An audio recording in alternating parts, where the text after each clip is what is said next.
যারা এবছর মাধ্যমিক পরীক্ষা দেবে তাদের জন্য গণিতে আমি সাজেশন দিয়েছি। আমি বলেছি অংশীদারি কারবার থেকে একটা 5 মার্কের অঙ্ক থাকবে। আর বোর্ডে দেখো যে অঙ্কটি লেখা রয়েছে, এই অঙ্কটি 2025 সালের মাধ্যমিক পরীক্ষার্থীদের জন্য ভেরি ইম্পর্ট্যান্ট।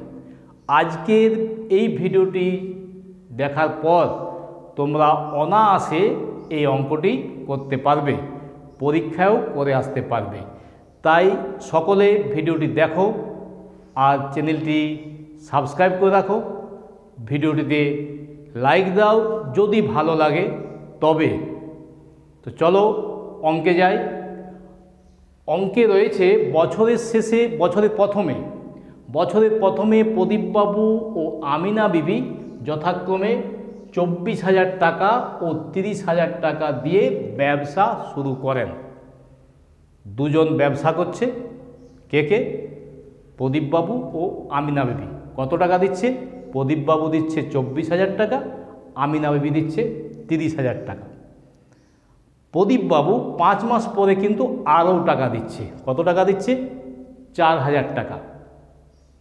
বছরের শেষে লাভ হচ্ছে 27,716 টাকা। এই লাভটা কে কত টাকা পাবে? অঙ্কটা এটাই রয়েছে। তাহলে আমরা করে নেব যে বছরের শেষে যে লাভ হয় তা 1 মাসে পেতে হলে প্রদীপবাবুর মূলধন কত দরকার হতো আর আমিনা বিবির মূলধন কত দরকার হতো।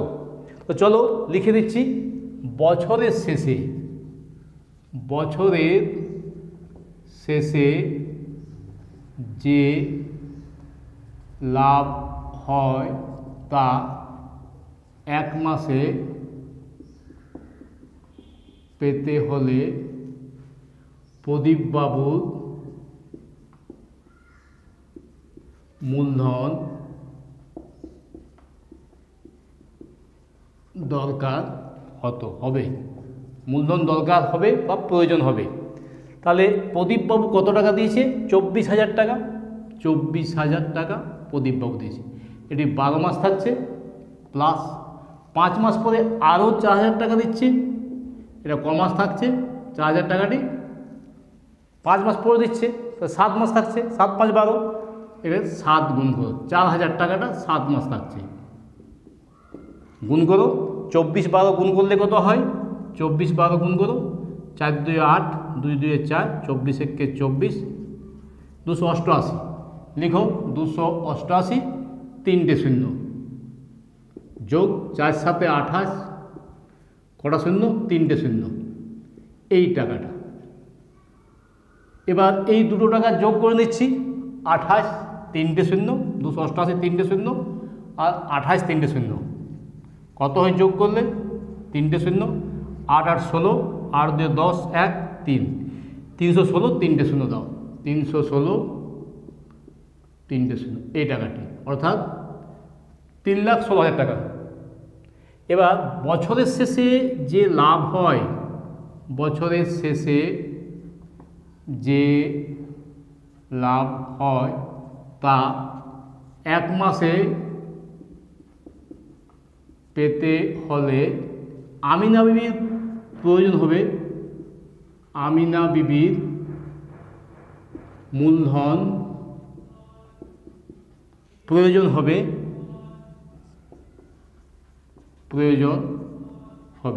আমিনা বিবি কত টাকা দিয়েছে? 30,000 টাকা। ক মাস? 12 মাস খাটছে, কারণ এ 8 টাকা দেয়নি মাঝে, 8 টাকা নেওনি, তাই 12 দিয়ে গুণ। 3 12 36, কটা শূন্য? 4টে, 1 2 3 4, এই টাকাটা। এবার কি করব? এবার এই দুটো মূলধনের অনুপাত করব। তাহলে লিখে দিচ্ছি, প্রদীপবাবু ও আমিনা বিবির মূলধনের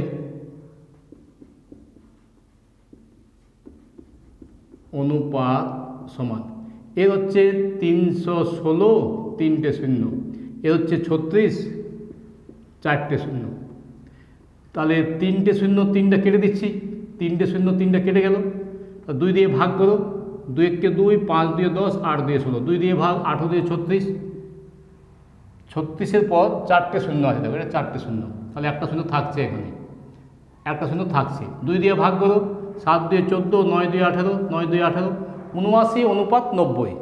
এবার এই যে টাকাটা লাভ হয়েছে, লাভ হওয়া টাকাটার মধ্যে কে কত পাবে, তাহলে 27,716 টাকার মধ্যে প্রদীপ বাবুর লভ্যাংশ, প্রদীপ বাবুর লভ্যাংশ কী হবে, 79 বাই যোগ করো 9, 9 7 16, 169 ইন্টু কত টাকা, 27,716 টাকা। কাটাকাটি করো, এই 27,716কে 169 দিয়ে ভাগ করো, 27,716কে 169 দিয়া, 169কে 169, 9 8 17, 7 0 1 1, কত দিয়ে যাবে, 6 দিয়ে, 6 9 54, 4 হাতে 5, 36 আর 5-এ 41, 1 হাতে 4, 6 4 10, 7 4 11 হাতে 2, 6 6, 6 দিয়ে, 6 9 54, 4 দিয়ে, 4 9 36, 6 হাতে 3, 4 6 24, 25 26 27 2, 4 দিয়ে 6 মিলে গেল 164, কেটে দাও, 164 হলো। 164 79 গুণ করে দাও, 164কে 79 দিয়ে গুণ, 4 9 36, 6 হাতে 3, 6 54, 55 56 57 7 হাতে 5, 9 5 14 ইন্টু 4 7 28, 8 হাতে 2, 6 42 43 44, 4 হাতে 4, 7 4 11, 6 8 7 15 5 হাতে 1, 4 9 2 1, 12,956, 12,956 টাকা পেল প্রদীপবাবু। প্রদীপবাবুর লভ্যাংশ হলো 12,956। এবার আমিনা বিবির লভ্যাংশ লিখো, আমিনা বিবির লভ্যাংশ, আমিনা বিবির লভ্যাংশ কত, 90 বাই যোগফল কত, 169 ইন্টু 27,716, কেটে দাও এটা, 164, 164 আর 90 গুণ করো, 4 9 36, 6 হাতে 3, 6 54 55 56 57 7 হাতে 5, 9 5 14, একটা শূন্যতা, 14,760 টাকা লভ্যাংশ হচ্ছে আমিনা বিবির। আর প্রদীপবাবুর লভ্যাংশ হচ্ছে 12,956।